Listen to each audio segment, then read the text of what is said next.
Sir તમારું નામ? Yes, Vimalbhai છાયા, managing trustee ઉત્કર્ષ school Rajkot. ઉત્કર્ષ સ્કૂલનો એક બનાવ સામે આવ્યો છે, શું કહેશો એના વિશે?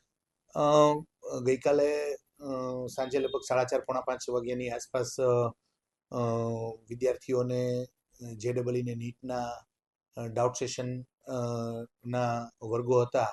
એમાં એક વિદ્યાર્થી જે છે એ પોતાના રિપોર્ટિંગના સમયે આવે છે, મિત્રો સાથે વાતચીત કરે છે અને બારી જે છે બહુ નાનકડી છે, પણ બારીમાંથી બહાર જોવા જતા થોડુંક બેલેન્સ ગુમાવે છે.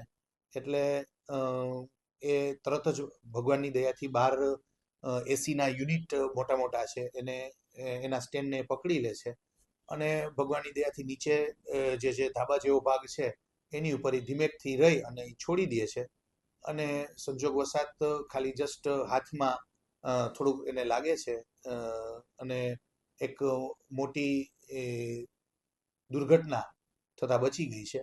આવો એક બનાવ ગઈકાલે સાંજના બનેલ છે.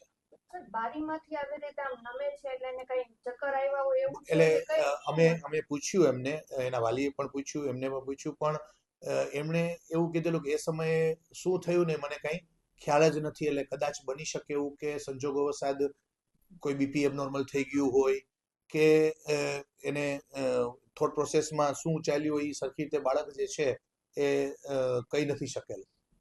સર, કેટલામા ધોરણનો આ બાળક હતો ને કઈ બીમાર હતો પેલા એવું કઈ? ના, બાળક એકદમ ફિટ એન્ડ ફાઇન હતો અને ધોરણ 11 સાયન્સમાં ભણે છે અને બહુ હેલ્ધી અને હોશિયાર બાળક છે.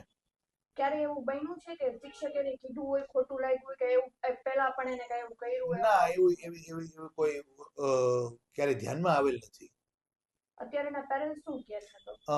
તરત જ આ ઘટના બની, થોડુંક એને હાથમાંથી ઈજા થયેલ, લોહી નીકળતું હતું, એટલે તરત જ હાજર જે સ્ટાફ હતા એ એમને દવાખાને લઈ જાય છે અને પાટાપીંડી કરી અને વાલીને જ ઓન ધી સ્પોટ બોલાવી લેવામાં આવે છે અને વાલી જે છે એ પણ એમને સાથે પ્રેમથી વાત કરે છે કે બેટા શું થયેલું, પણ આ જ રીતની ઘટનાનું વર્ણન કરે છે બાળક કે ભાઈ મને ખ્યાલ ન રહ્યો કે ભાઈ હું કેવી રીતે પડી ગયો.